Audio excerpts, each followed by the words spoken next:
Bonjour, c'est Dominique.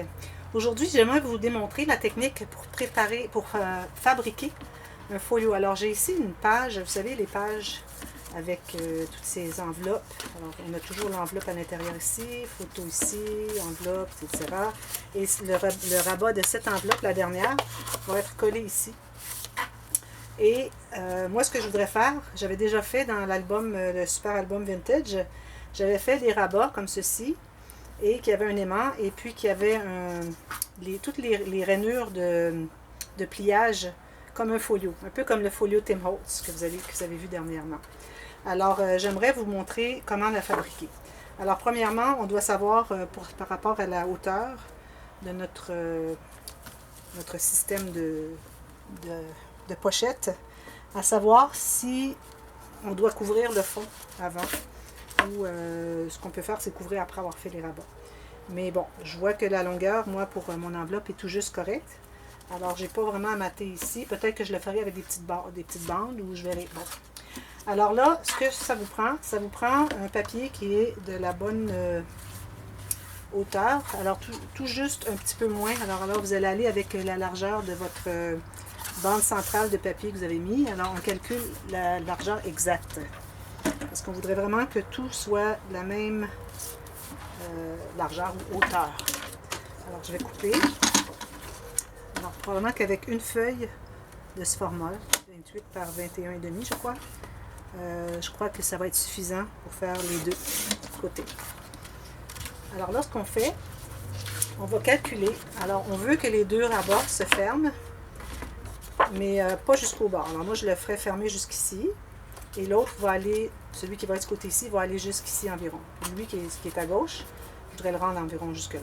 Alors, je vais me faire une marque, à savoir la ligne où est-ce qu'il arrive. Sur le bord, toujours à environ 1-2 mm du bord. Alors, c'est ce que j'ai ici. Question que je sache où est-ce que je m'en vais. Okay? Alors là, ce que je vais faire, c'est que je vais me faire, je ne sais pas si vous voyez la petite marque que je me suis faite. Je vais me faire 2 rainures à l'intérieur et puis 2 rainures à l'extérieur de cette mesure. Alors, je vais faire ça tout de suite. J'avais déjà fait une vidéo, un tuto de ça, puis je l'avais raté. J'ai tout simplement effacé mon vidéo. Je me suis dit, bon, je vais me reprendre une autre fois. Alors ici, j'ai celle-ci. J'en fais 2 autres. On peut même en faire 3, je dirais. 3 à chaque côté. Elles sont assez rapprochées. J'aurais pu les faire un petit peu plus distantes. Alors moi, je les ai fait assez rapprochées. Vous auriez pu en faire une à toutes les 2 que j'ai faites. Mais pourvu que vous ayez 5 rainures d'environ au moins 4 mm. Alors ça, c'est ça comme ça. Ensuite, on va couper. Alors quand ça va être rendu là. Alors là, je vais tout simplement couper mon papier. Je vais laisser un petit espace de plus. Question de couvrir l'intérieur de mon couvert. Alors j'ai laissé environ 2 cm. OK? Alors là, je vais arrondir les coins. Et puis, je vais maintenant plier tout ça. Alors, c'est important de plier à chaque ligne bien droite. Il y en a plusieurs. Alors, si je les avais faites un petit peu plus distancées, peut-être ça aurait été mieux, ça aurait été plus facile à plier. Là, j'en ai plusieurs à plier. Mais bon, il faut quand même que ça soit... Parce que ce qu'on veut que ça fasse, c'est qu'on veut que ça fasse une courbe arrondie. Il faut aller voir la fin de la vidéo, voir le résultat, ce que ça donne. Ensuite, revenir à voir le tuto, comment est-ce que ça... on le fabrique, mais aussi ce que je vais faire, c'est que je vais vous mettre le lien et la minute aussi de la page où est-ce que j'ai fait, c'est l'intérieur du couvert finalement du super album vintage, mais je vais vous mettre le lien que vous voyez ce que ça donne. Alors là, j'ai tout fait mes lignes. Alors vous voyez comme ça donne arrondi comme ça, c'est ce qu'on veut. Alors une fois que c'est fait, là je vais pouvoir le coller. Alors moi idéalement, ce que je recommande, c'est vraiment de le mettre à l'intérieur et de voir si tout concorde bien. Alors tout va bien ici. Alors là, je vais le coller. Mais je vais commencer par biseauter mes deux. Alors juste au premier pli finalement. Ça. Et je vais mettre la colle.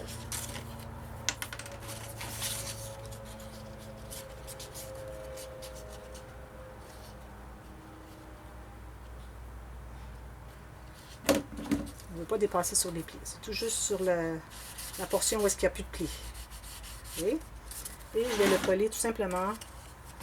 Je vais me laisser une petite marge, là, quitte à ajouter une petite bordure de papier après.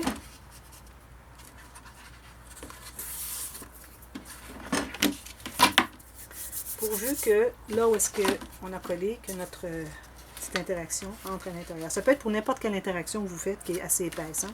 Comme vous voyez, ça va bien combler l'espace ici. Alors là, je suis certaine que c'est correct comme ça. Alors, je vais me rendre à mon plus petit, mon dernier gousset. Si je l'avais plié avant, ça aurait été mieux. Alors là, ici, voilà. Alors là, je vais revérifier avant que ça soit...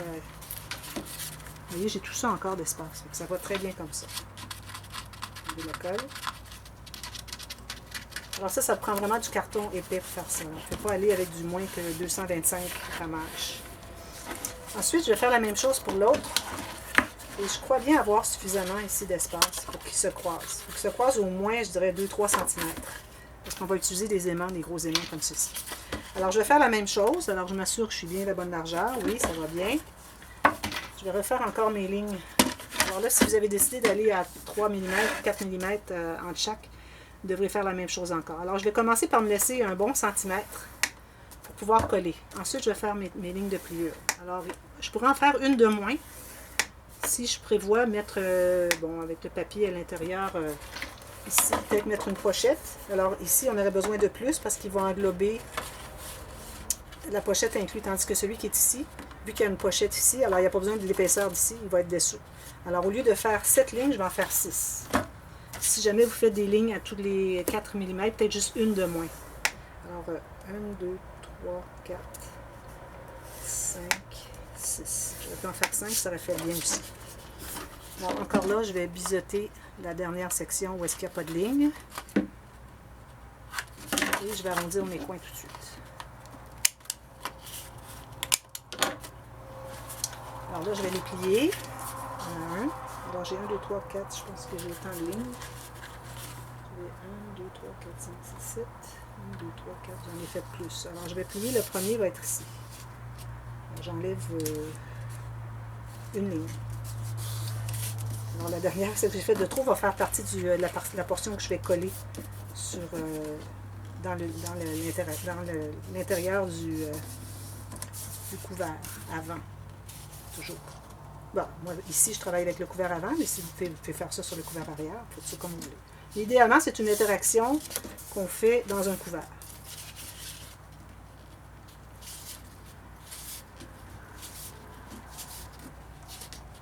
Et aussi quelque chose qui peut s'expandre avec les photos qu'on y ajoute. Alors, quand vous voyez que vous avez beaucoup d'espace à photo et que ça risque de prendre de l'expansion, bien, je crois que c'est l'interaction idéale pour ça. Il reste une dernière.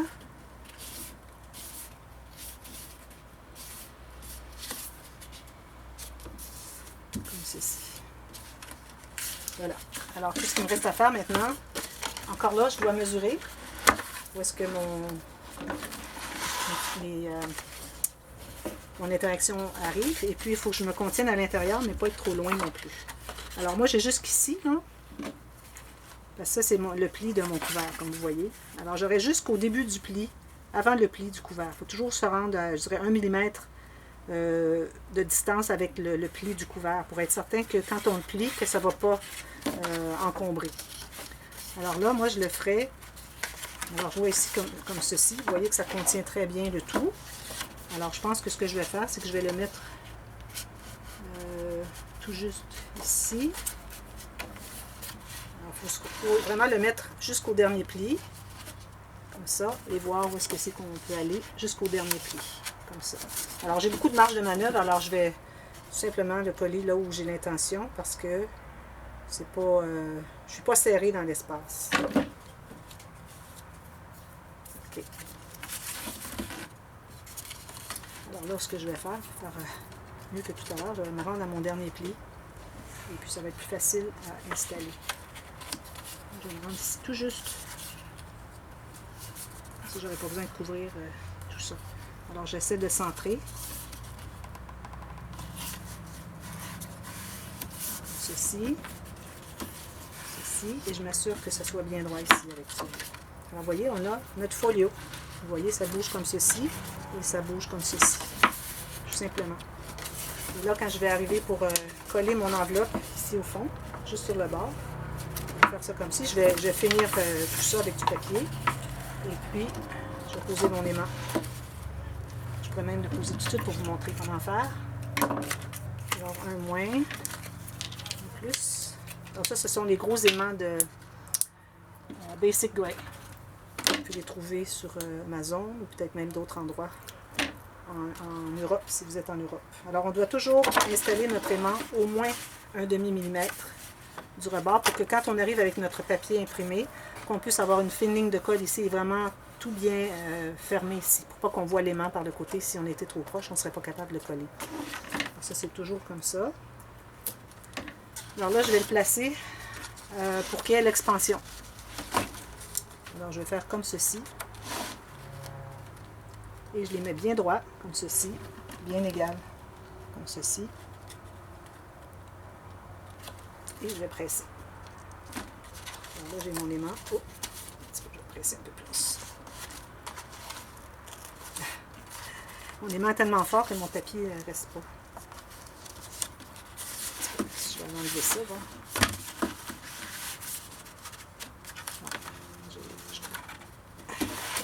Oui, collé. Je vais presser dessus pendant que c'est facile d'accès. Tout simplement comme ceci. Et là, si j'enlève ça, je mets mon interaction à l'intérieur. Alors, je vais la centrer, moi, quand je vais la coller. Je vais centrer par rapport au premier pli et de chaque côté. Bien centré. Et puis, ça me donne ça. Alors, on a tout ça d'extra d'espace, vous voyez? Tout ça d'extra d'espace de plus. Ce qui va prendre l'expansion avec les photos.